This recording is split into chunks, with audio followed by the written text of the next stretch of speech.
और महाराज जी हंसते रहे। जब वो कोड़े मार रहा था अधिकारी, तो महाराज जी ने एक ही बात कही थी, तू क्या समझ रहा है कि तू कोड़े मुझे मार रहा है? ये कोड़े तेरे लड़के जो लंदन में है ना।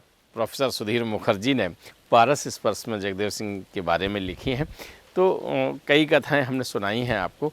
तो ये जगदेव सिंह जी यहीं राजपूत रेजिमेंट में काम करते थे। जब मैकन्ना की ये घटना नहीं हुई थी, उससे पहले जिन्होंने चोला चढ़ाया पहली बार, उनसे मैंने मनोज मिश्र जी से आपसी बात करवाई। और आज जब मैं यहाँ आया हूँ, फतेहगढ़ रेजिमेंट राजपूत रेजिमेंट है, और वो उसकी बहुत ढेर सारी यादें हैं। आपको याद होगा कि यहाँ पर जनरल मैकन्ना से महाराज जी की मुलाकात हुई थी, है ना।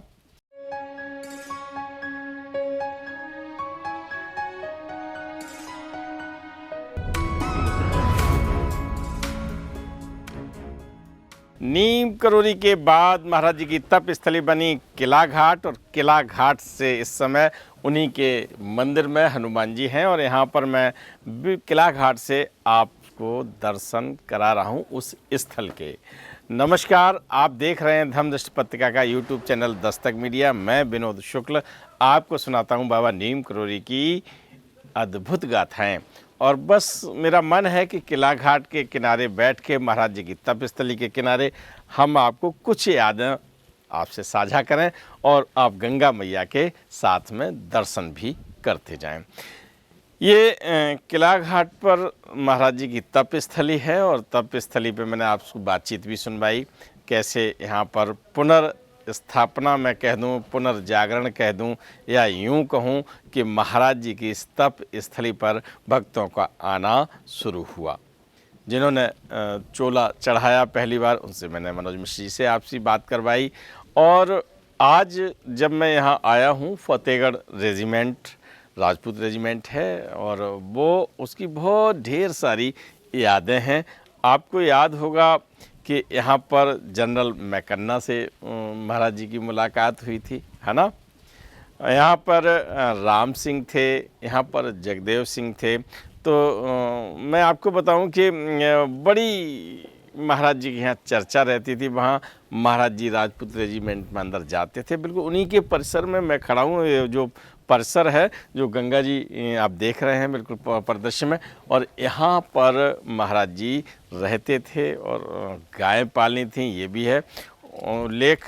तो जनरल मैकन्ना की एक याद मैं आपको सुनाता हूँ।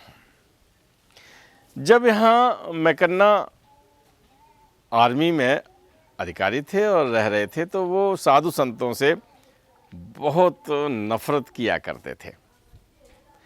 कोई आता नहीं था इधर से उधर।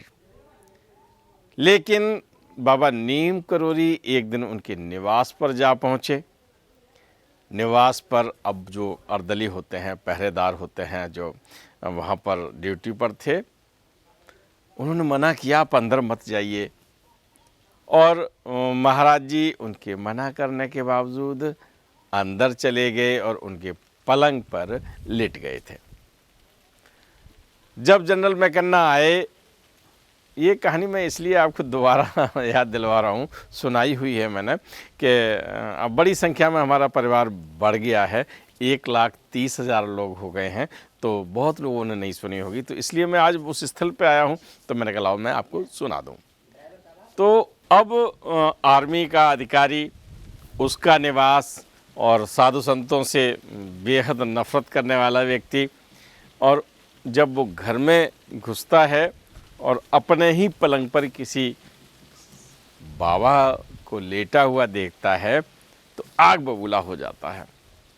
जो हुआ था वो मैंने पूरी कहानी आपको सुनाई थी। उन्होंने जिन्हें अभद्रता देनी थी वो दी। कहते तो ये हैं कि उसने हंटर से पिटाई की थी, और महाराज जी हंसते रहे। महाराज जी ने जब उसकी तरफ एक बार देखा और उसने उनकी आंखों में देखा था, तो वो, आप ये समझिए, नफ़रत तो छोड़ दीजिएगा, वो उनके पैर पकड़ के उनके चरणों में बैठ गया था।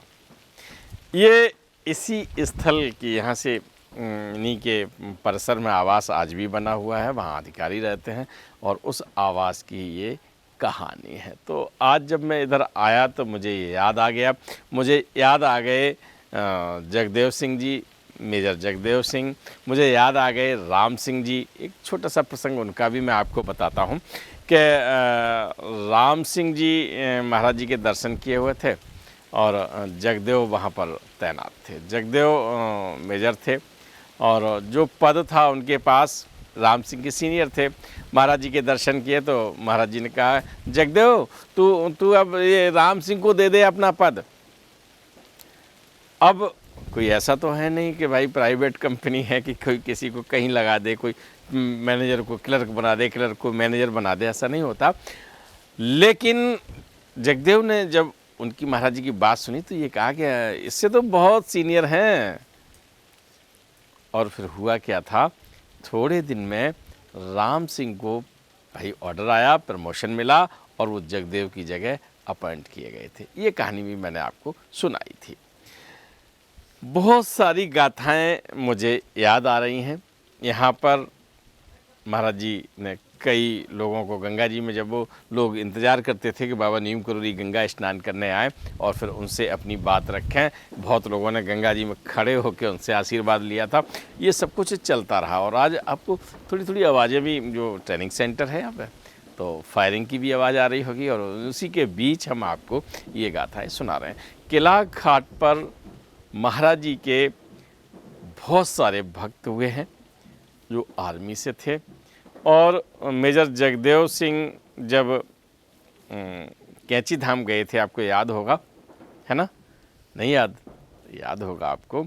जब कैंची धाम में गए हैं तो उस उम्र में गए थे जब उन्हें चलने फिरने में असमर्थता थी, बच्चे पकड़े हुए थे। सुधीर दादा से कहा था जा उनकी सहायता कर। और फिर जब वो पुल पार के जब अंदर आए हैं तो उस समय उन्होंने बच्चे भी छोड़ दिए और सुधीर दादा से भी कहा मुझे कोई ज़रूरत नहीं है, मैं तुम्हारा सहारा नहीं लेना चाहता, हम तो उनके पास आ गए जो सबको सहारा देते हैं, है ना? आपको याद होगा मेजर जगदेव सिंह कैंची धाम में रहे तो वो रहते थे तो महाराज जी के दूर से बैठ के एक तरफ बैठ जाते थे और उनके ध्यान से उनकी बातें सुना करते थे। लोग पास में रहना पसंद करते थे, जैसे महाराज जी बैठे हैं तखत के पास, जो लोग खड़े हैं और तखत के नज़दीक आ जाएं, और जगदेव अपना बैठे थे। और बहुत सारी यादें प्रोफेसर सुधीर मुखर्जी ने पारस स्पर्श में जगदेव सिंह के बारे में लिखी हैं, तो कई कथाएं हमने सुनाई हैं आपको। तो ये जगदेव सिंह जी यहीं राजपूत रेजिमेंट में काम करते थे। जब मैकन्ना की ये घटना नहीं हुई थी उससे पहले महाराज जी जाते थे वहाँ आर्मी कैंप में या उनके घरों में, तो लोग कटते थे, है ना? कुछ लोग जो आध्यात्मिक जगह, आध्यात्मिक रुचि के हर जगह होते हैं, जो लोग आते थे, है ना, महाराज जी के पास, वो सब लुक छुप के आते थे। लेकिन जब जनरल का भी आशीर्वाद महाराज जी ने दिया था, मैकन्ना को जनरल बनने का कोई संभावना नहीं थी और मैकन्ना जनरल बने थे। तो फिर जब मैकन्ना उनका भक्त बन गया और तब ये परिवर्तन हुआ था कि दूध, फल या कोई भी खाद्य सामग्री, कोई भी संत आ जाए, महाराज जी की तो बात छोड़ दीजिए, कोई भी संत आ जाए बिना उसका आदर सत्कार किए मैकन्ना के यहाँ से गुजर नहीं सकता था, है ना? इसी राजपूत रेजिमेंट में उधर मंदिर है, कभी मंदिर में खड़े होकर अनुमति ले लेंगे तो हम आपको वहाँ सुनाएंगे। एक घटना और याद आ रही है कि वहाँ बैठ खड़े हुए थे और मैंने उसमें बताया था कि एक संत थे। संत कौन थे? महाराज जी थे। महाराज जी पर उस अधिकारी ने खड़े होकर कोड़े बरसाए थे। काहे के लिए कि आप यहाँ पे क्यों खड़े हैं, यहाँ कैसे आइए, प्रतिबंधित एरिया है ना? और वो भी मंदिर है वहाँ पर। और महाराज जी हंसते रहे। जब वो कोड़े मार रहा था अधिकारी, तो महाराज जी ने एक ही बात कही थी, तू क्या समझ रहा है कि तू कोड़े मुझे मार रहा है? ये कोड़े तेरे लड़के जो लंदन में है ना, उसके शरीर पे पड़ रहे हैं, जो बीमार है। और सच में उनका पुत्र उस समय बीमार था और जब दिखाई तो ये पड़ रहा था कि कोड़े महाराज जी के शरीर पर पड़ रहे हैं, लेकिन चोट वहाँ पहुँच रही थी। ये भी यहीं के प्रसंग हैं। तो आज मेरा मन हुआ कि यहाँ कुछ प्रसंगों को याद करके आपको साझा करूं। बस यहाँ पर आया, हनुमान जी यहाँ हैं। यहाँ जो संत जिनकी त्यागी जी की बात हुई उनकी ये समाधि है। यहाँ पर महाराज जी का जो जिसमें रहे वो कमरा है। यहाँ पर ये दिखाइए, ये सबसे वो वन जैसा है, बिल्कुल देख लीजिएगा। और गंगा का तट, गंगा मैया बिल्कुल अपनी यात्रा पर निर्बाध रूप से आगे चल रही हैं। तो इन ऐसा सुरम में धूप होती है, कभी छाँव होती है, ये लाइट का भी असर आपको दिखाई पड़ रहा होगा। तो ऐसा मनमोहक दृश्य यहाँ पर है। तो मन किया कि थोड़ी थोड़ी साझा यादें आपसे करूं। मन में तो बहुत सारी, ढेर सारी यादें हैं, लेकिन फिर आपसे इनको साझा करूंगा। आज आपसे इजाज़त चाहता हूं। राम राम।